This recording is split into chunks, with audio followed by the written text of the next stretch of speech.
Menjalani pekan kedua, Juve melewatkan sejumlah peluang emas untuk mencetak gol. Berimbang tanpa gol menjadi hasil yang didapat. Allenatore Max Allegri tampak begitu kesal di akhir pertandingan.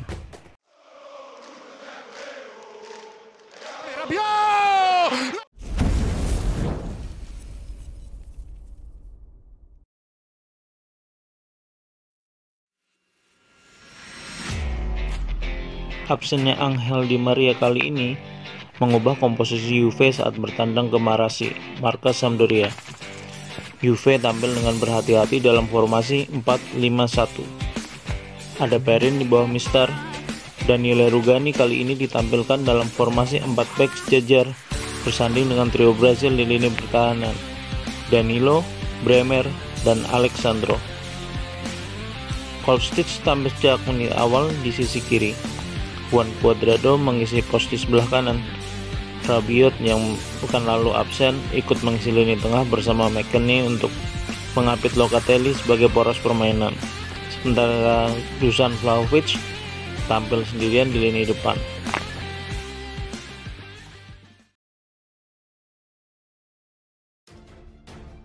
Jalannya pertandingan.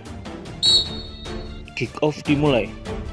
Umpan manis Sabiri kepada Leris membuatnya hampir mencetak gol, tapi masih belum beruntung. Tendangannya dari jarak dekat masih membentur Perin, kemudian menghantam Mister gawang. Memanfaatkan kesalahan kontrol Augello, Cuadrado yang merebut bola bisa berhadapan one-on-one dengan Audero. Tapi sayang, Audero sigap menghalau bola. Tendangan kaki kanan Kostic masih bisa ditepis Audero. Rebound Rabiot dari corner kick masih melambung tinggi. Tusukan Kostic dari sisi kiri disambar Rabiot. Sayang masih lemah meski mengarah tepat ke Audero. Wasit meniup peluit pertanda babak pertama usai. Keadaan masih sama kuat, 0-0. Ada beberapa catatan sepanjang babak pertama. Rugani dan Bremer tampil lumayan untuk menghalau kebocoran dari sisi sayap pertahanan, khususnya area sebelah kanan, areanya Danilo. Dengan formasi 4-5-1, seharusnya Juve punya 3 gelandang di tengah, tapi hanya Locatelli yang keberadaannya terasa. McKennie dan Rabiot sangat minim kontribusi baik saat bertahan maupun menyerang. Tidak aktifnya 2 gelandang pendamping Locatelli membuat Locatelli terkunci. Akibatnya, Juve lebih banyak melepaskan umpan-umpan panjang dari belakang.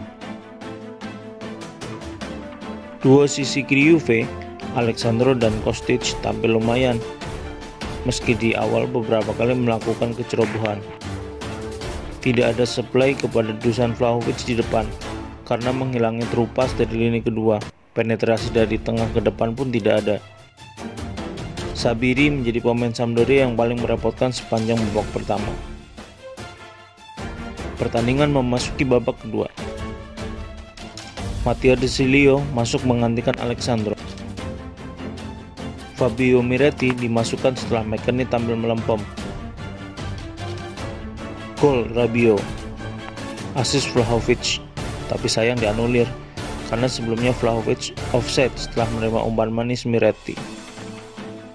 Cuadrado yang kehabisan bensin ditarik keluar. Moise Kean masuk.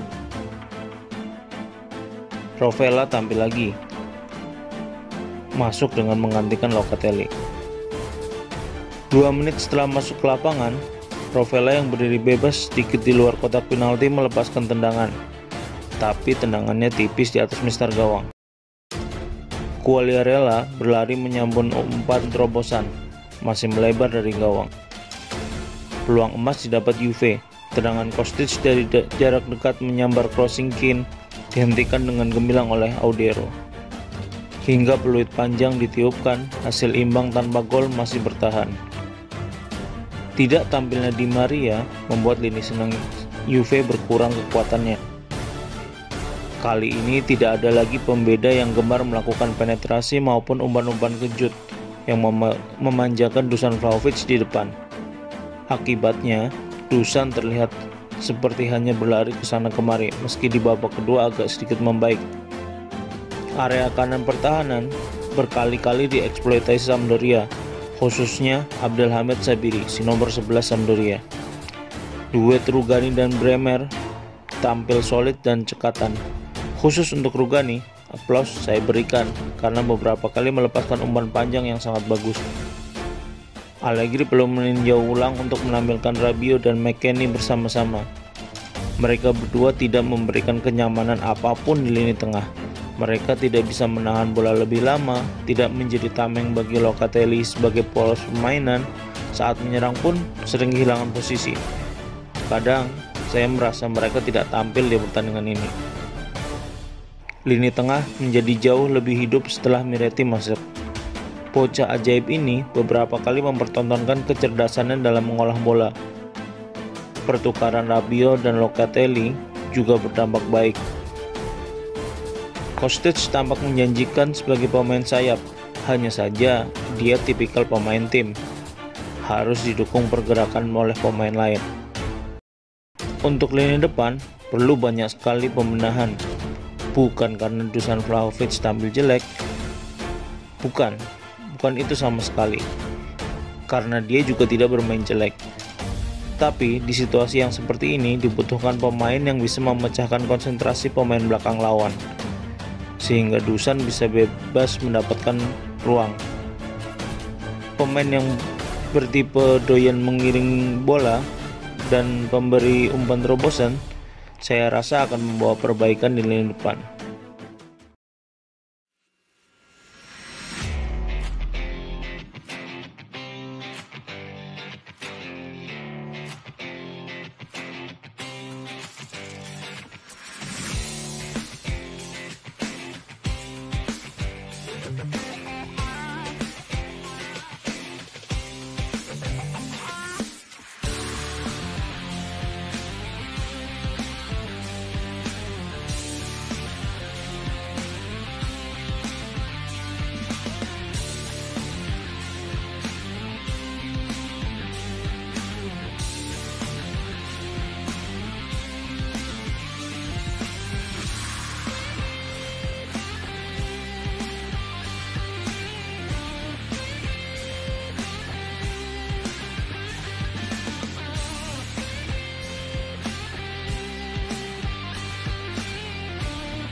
Tetap selalu dukung Juve teman-teman Juventini.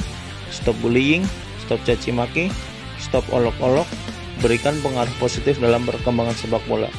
Bijaklah dalam penggunaan media sosial. Arrivederci e grazie. Fino alla fine, Forza Juve.